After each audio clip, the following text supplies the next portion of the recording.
বাড়িতে যদি কোনো ক্ষুদে সদস্য থাকে, আজকের এই রেসিপিটা কিন্তু একদম তাদের কথা মাথায় রেখেই। এরকম একটা ব্রেকফাস্ট বা টিফিন হলে তারা কিন্তু একদম খুশ হয়ে যাবে। প্রথমেই যেটা নিয়েছি, কিছু সবজি নিয়েছি একদম ছোট করে কেটে। আলু, কুচি করা গাজর, একদম ছোট ছোট করে ফুলকপি কেটে নিয়েছি, পেঁয়াজ কুচি, ক্যাপসিকাম কুচি আর লঙ্কা নিয়েছি, তবে খুবই সামান্য। যেহেতু বাচ্চাদের জন্য বানানো হচ্ছে তাই লঙ্কাটা খুবই সামান্য। এরপর কড়াইয়ের মধ্যে জল গরম করে 3 প্যাকেট এখানে আমি ম্যাগি নিয়েছি। ম্যাগিটাকে প্রথমে সেদ্ধ করে নিতে হবে। জলটা একটু গরম হয়ে গেলেই ম্যাগিটা দিয়ে দিচ্ছি। ম্যাগিটা সেদ্ধ করার সময় সামান্য তেল আর নুন দিয়ে ম্যাগিটাকে সেদ্ধ করে নেব।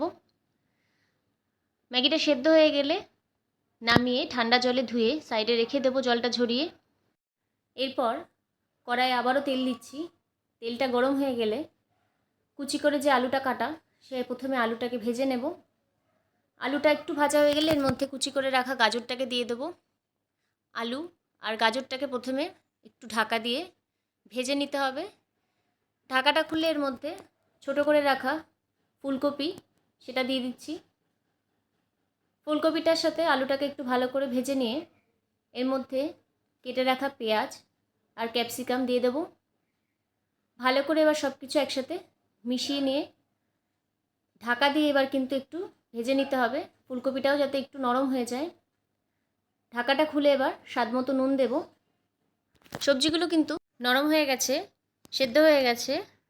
এরপর এর মধ্যে স্বাদ মতো চিনি দিচ্ছি আর এখানে 1 প্যাকেট ম্যাগি মশলা দিচ্ছি।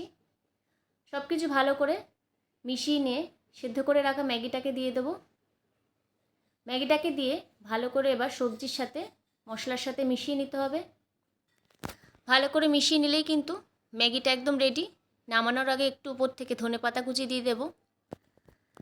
এরকম একটা ব্রেকফাস্ট বা টিফিন কিন্তু হলে ছোট বড় সকলেরই কিন্তু বেশ ভালোই লাগবে খেতে। বাড়িতে কোনো ক্ষুদে সদস্য থাকলে এরকমভাবে অবশ্যই ম্যাগিটা বানিয়ে দেবেন। চাইলে আপনার এর মধ্যে কিন্তু ডিম ভুজিও করে দিতে পারেন, আরও বেশি ভালো লাগবে খেতে। নামিয়ে এবার একটু উপর থেকে সস দিয়ে নিচ্ছি। সস দিয়ে ম্যাগি খেতে কিন্তু আরও বেশি ভালো লাগবে। বাড়িতে কোনো বাচ্চা থাকলে অবশ্যই এরকম করে বানিয়ে ম্যাগিটা দেবেন। আশা করছি ভালো লাগবে। কেমন লাগলো রেসিপিটি অবশ্যই জানাবেন। ভালো লাগলে লাইক, শেয়ার এবং সাবস্ক্রাইব করে যাবেন। নমস্কার।